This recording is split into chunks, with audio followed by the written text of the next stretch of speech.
Դեկտեմբերի 12-ին Երևան կժամանի, ինչպես շատերն են բնորոշում, թուրքական արտաքին քաղաքականության գլխավոր ճարտարապետը, Թուրքիայի արտաքին գործերի նախարար Ահմեդ Դավութօղլուն։ Նա մասնակցելու է Սևծովյան տնտեսական համագործակցության արտգործնախարարների խորհրդի հերթական նիստին։ Ըստ թուրքագետ Անդրանիկ Իսպիրյանի, Դավութօղլուի այցն ունի նաև երկրորդական նպատակներ։ Թիվ 1 խնդիրը դա հայոց ցեղասպանության մոտեցող 100 տարելիցին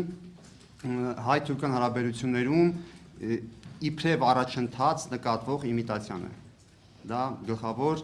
թիվ 1 թուրքերի թիրախն է հանդիսանում։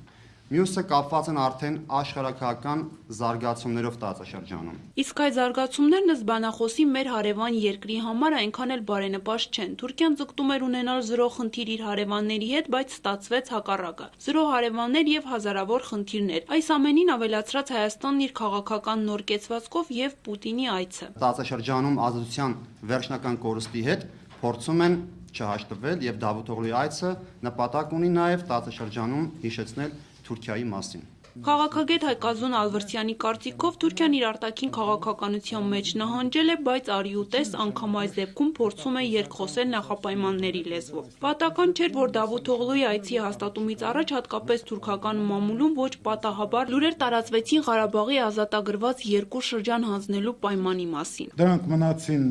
օդի մեջ, ձայն բարբարն ու հանապատի, արձագանքներ չեղան, բայց շատ հետաքրքիր է, որ այդ համատեքստում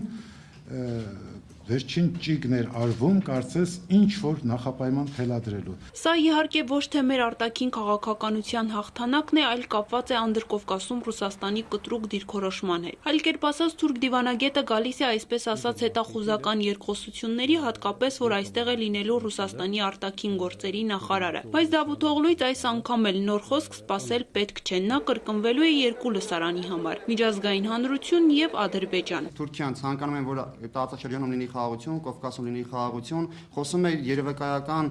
խաղաղ տարածաշրջանի մնայուն կայունության մասին,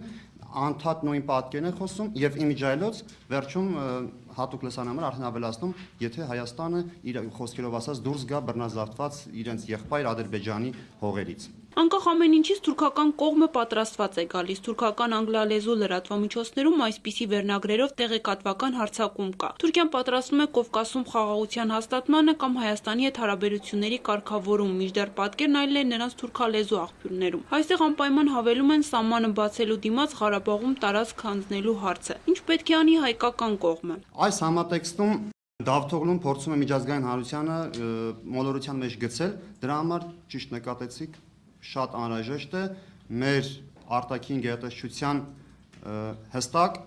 պատասխանը Դավթօղլուին։ Իդեպ Հայաստանի արտաքին գործերի նախարարի տեղակալ Շավարժ Քոչարյանն օրերս մի հարցազրույցում Դավութօղլուին խորհուրդ է տվել օգտագործել պատեհ առիթը եւ Երևանում այցելել հայոց ցեղասպանության զոհերի հուշահամալ իր լռությամբ հարգանքի տուրք մատուցելու նրանց հիշատակին։ Նա նաեւ ավելացրել է, եթե Թուրքիան ձգտում է ել ավելի արագացնել տարածաշրջանի երկրների միջև քաղաքակիրթ հարաբերությունների հաստատման գործընթացը, պետք է ճանաչի Օսմանյան կայսրության իրականացրած հայոց ցեղասպանությունը եւ բացի իր կողմից փակված հայ-թուրքական սահմանը։ Սոնա Հակոբյան, Արմեն Սերոբյան, Երկիրն այսօր։